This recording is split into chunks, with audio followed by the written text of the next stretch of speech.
What's up, y'all? You're watching Union Minded. I'm your host, Eric, and today I want to talk to you about the culture war, because I know everybody loves the culture war.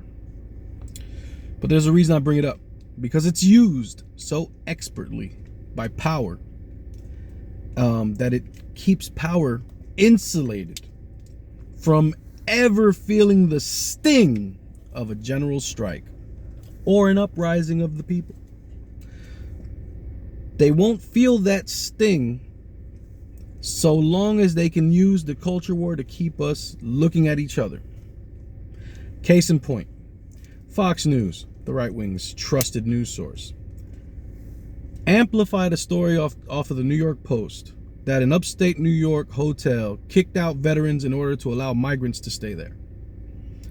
They amplified that story, they pushed it, and the right wing went bananas with it, because when something fits your narrative, it's easy to just accept it and go, yeah, you see, I was right, because it's confirming your bias. And oh God, it feels like a roller coaster ride. It's awesome. It's the adrenaline rush. Man, I'm right. You love that stuff, right? And they amplified this story, and this story went viral. And then, come to find out, it never even happened. The person who reported that story made it all up. It was all fake, and it was proven fake. It was full-on fake. Nothing true about it at all. So why did Fox run it so quickly? It fits a narrative. It fits the culture war. It keeps pointing to others for problems. Here you have a Fox News station whose party wants to cut out veterans' benefits due to the debt ceiling. At the same time, Fox is putting out stories that, oh, the vets matter because they're being removed from hotels to have migrants in their place. And they continue to play the public. They play their viewers. But we got to be realistic because we live in reality. There is a portion of this country who is afraid of melanin in any amount. And they're so afraid of it that they hate it on sight.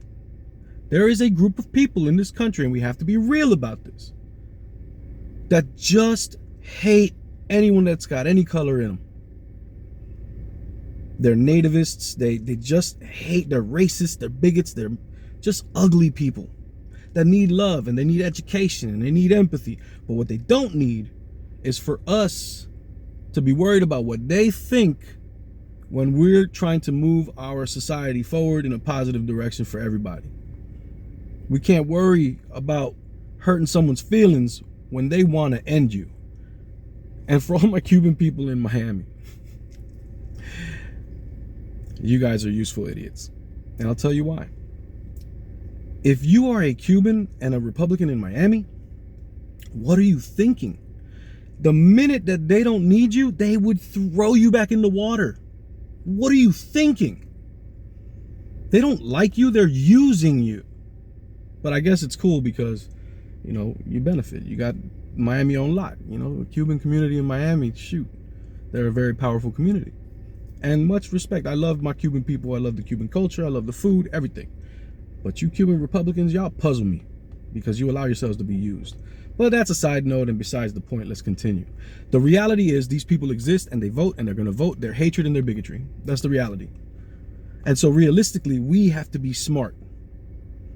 And what I mean by that is, first off, if you're on the right, understand that you align with Proud Boys, the KKK, Nazis.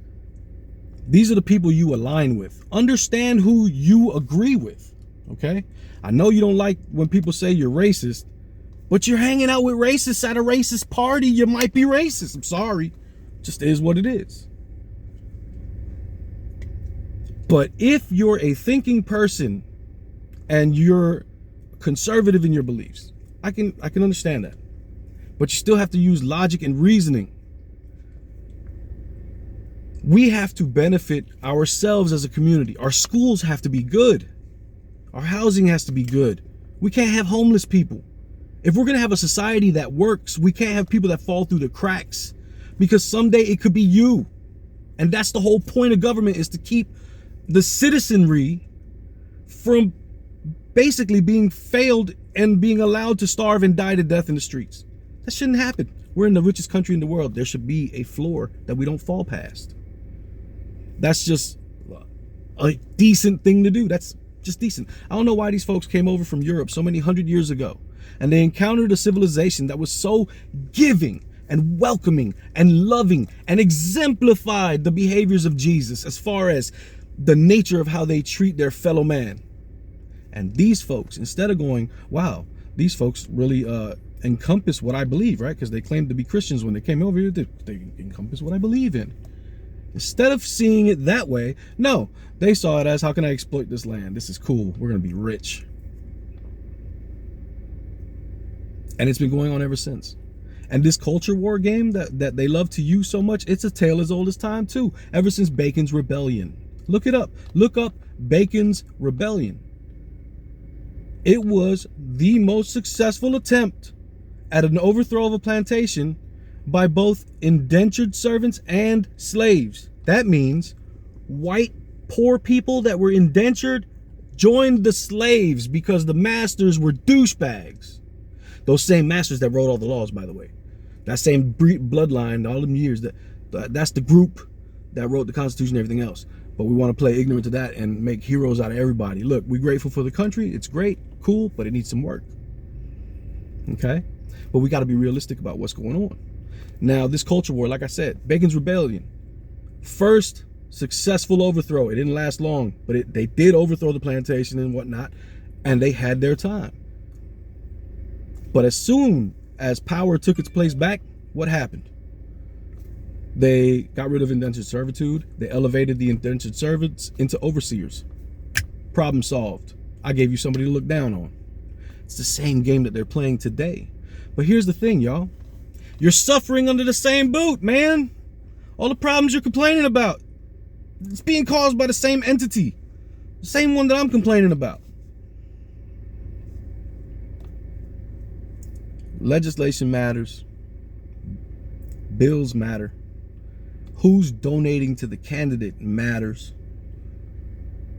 Policy should be the thing that determines who you're going to put your check mark next to, not party affiliation. Not you got one party that is ruled by the elite with an iron fist, and they use demagoguery and want to have an authoritarian rule over everything. The other party is ruled by the ruling elite, but they have some folks that believe in some type of social decency. Okay, they're still ruled by the same powerful level of the economic ladder, but these folks actually don't want everybody to be slaves, and these folks do. That's your ultimate overlining theme. In the primary, you have a chance to shape each party into whatever you want it to be. In the general,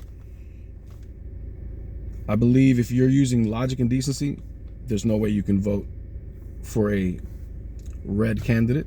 Not yet. Not until they put somebody forth that got some decent views on humanity.